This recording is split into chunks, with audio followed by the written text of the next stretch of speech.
Mr. Gorbachev, tear down this wall. Christoph, come. We're at the Reagan Library, Presidential Library, and there's a shot of Simi Valley. Yeah, this is Monday. Yesterday was Sunday. We were here, and it was a good many people that was here. Today's Monday, rainy, and a lot less cars in the parking lot.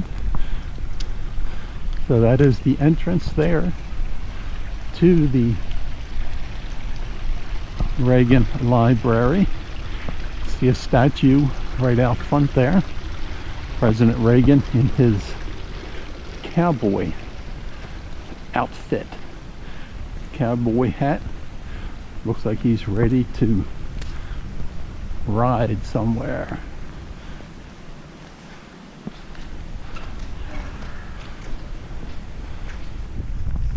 We were here yesterday and spent like 4 hours, 5 hours, somewhere around that, which was a lot. They have another exhibit called the Pompeii exhibit. We did get the yearly pass where we can get into any of the libraries for free. So we're coming back to enjoy it again today to see what we did not see yesterday, and then we're going to head down to the Nixon Library.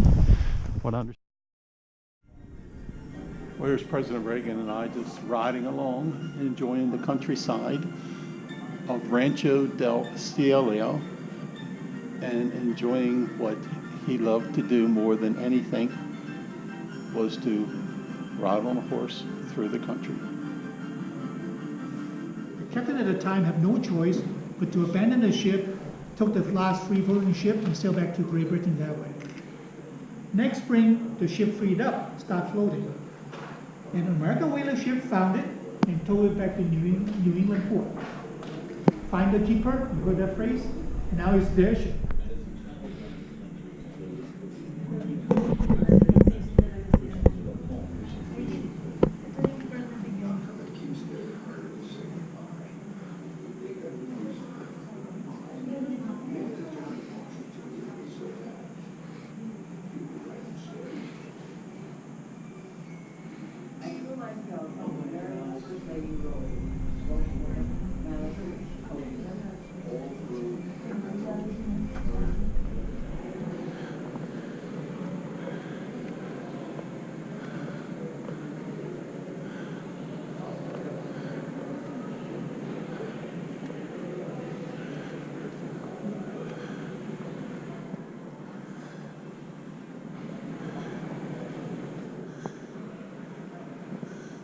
Little cramped.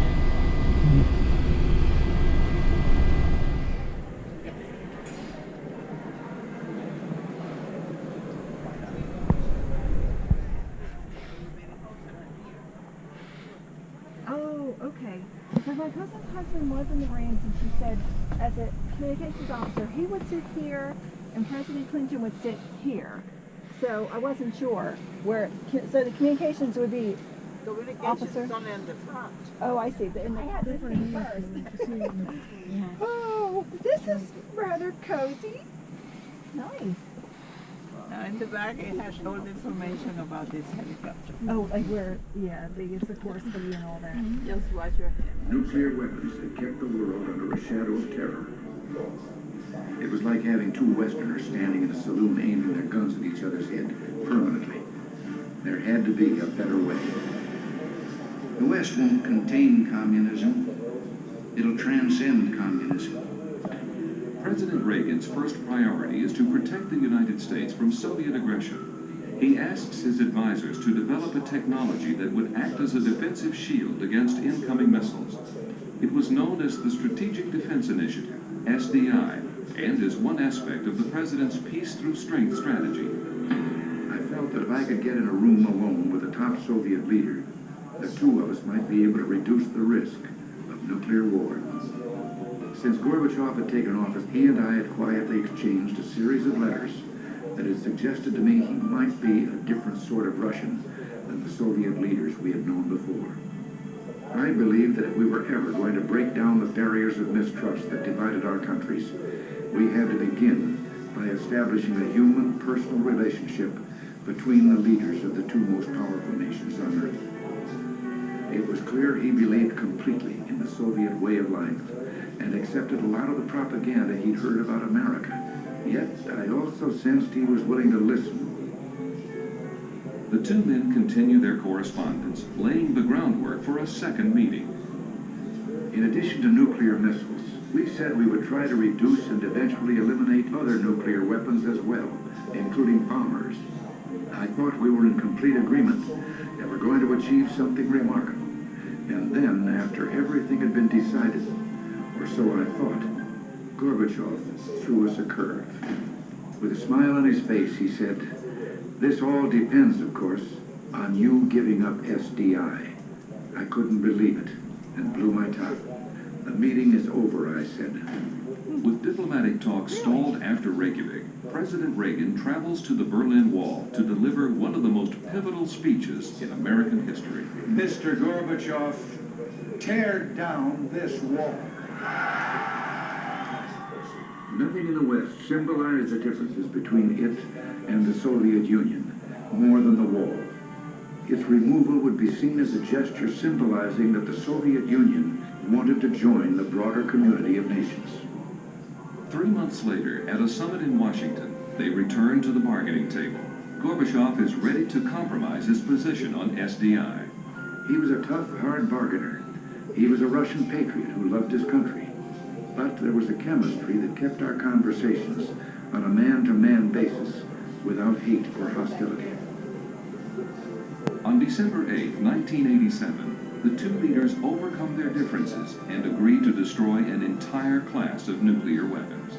It is in the name of eternal humanity that we have today performed our momentous deed. The following spring, I went to Moscow, where President Gorbachev and I signed the formal ratification papers, putting the INF agreement into force. They came to respect each other, probably even like each other. They were very different kinds of people.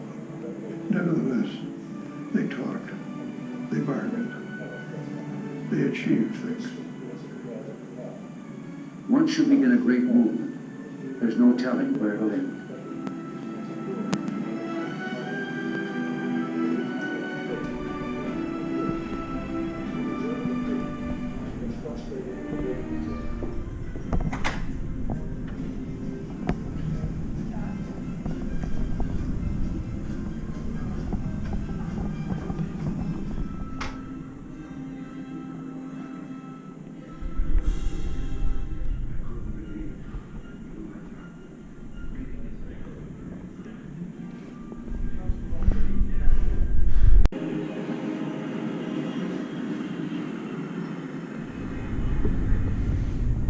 The nation mourns the passing of a president tonight. Ronald Reagan, surrounded by his family, died at his home in California today after a long and difficult battle.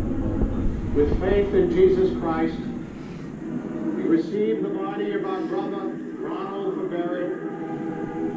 Let us pray with confidence to God, the giver of life, that he will raise him to perfection in the company of the saints.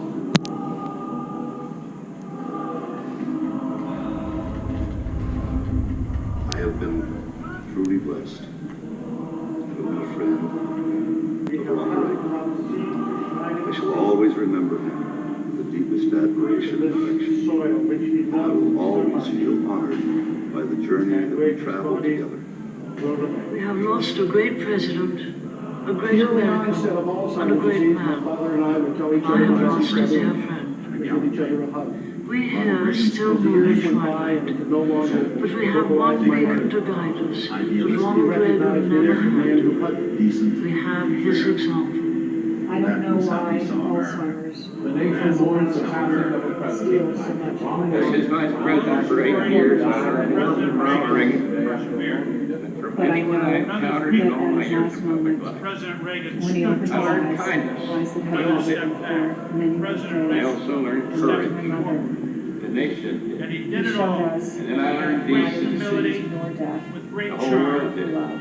and with great God beauty. bless you, Ronald Wilson Reagan. Final letter to the The American nation he people. loves. Dad wrote, so well. I now begin the journey that will lead me into the sunset of my life. This evening, You know, as he always said, America's best days are he is ahead. home now. He is But free. with Ronald Reagan's passing, some very fine days are behind us. Meet him now, That is worth all only in memory. But we will join him soon enough, all of us, when we are home, when we are free.